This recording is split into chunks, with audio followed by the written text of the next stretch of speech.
Welcome back. You are watching Global Eye. Tensions flare up in West Asia. The U.S. conducted a retaliatory strike in Iraq, killing a pro-Iran military commander.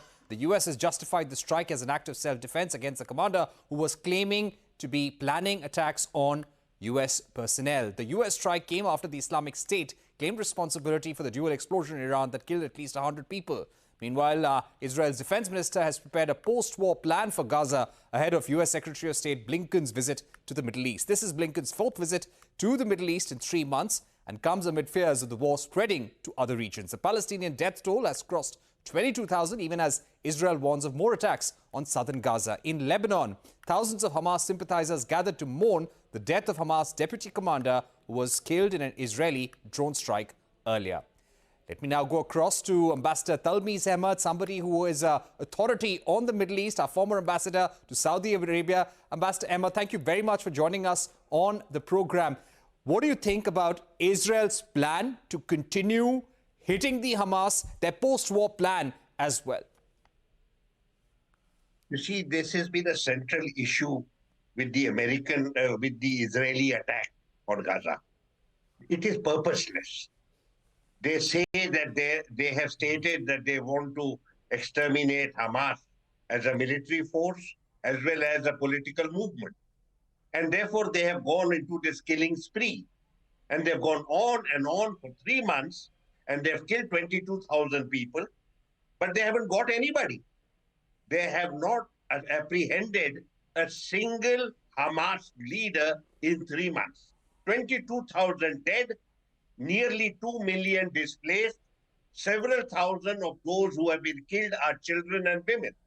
They've also started attacking West Bank, and they have also killed 300 people there. It's a killing machine that you are seeing in action today, but it is entirely purposeless because killing has now become an end in itself. There is no strategic purpose being served as of.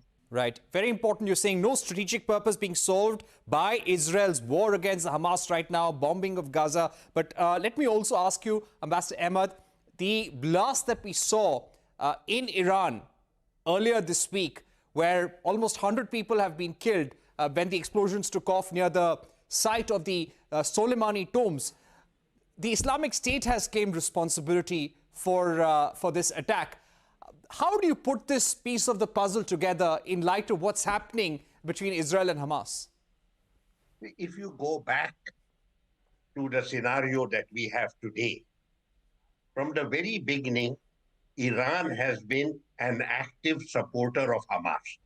Iran was not involved with the 7 October attack and possibly did not know about it, but it has been a very strong political and military ally of Hamas for several years. Now when the war has begun and the Palestinians are being killed mercilessly, you have Iran's allies showing a certain degree of resistance.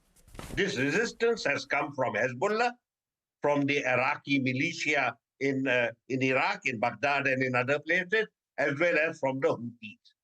Iran itself has not been directly involved. It has been provoked. In Syria, one of its general, a brigadier, was killed in an Israeli attack. But Iran itself has been following a policy of what they call strategic patience.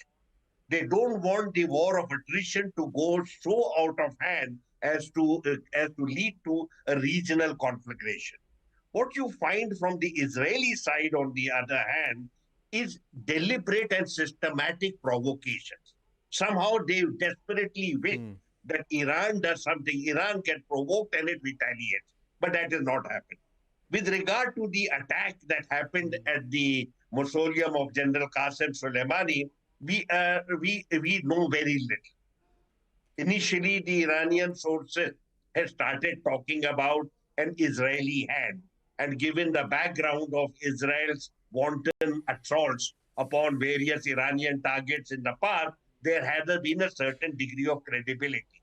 And now you find Islamic State making a statement that they are the ones that they have carried out this attack and have given certain specific details about 2 brothers being involved in a suicide bombing and have also given their names.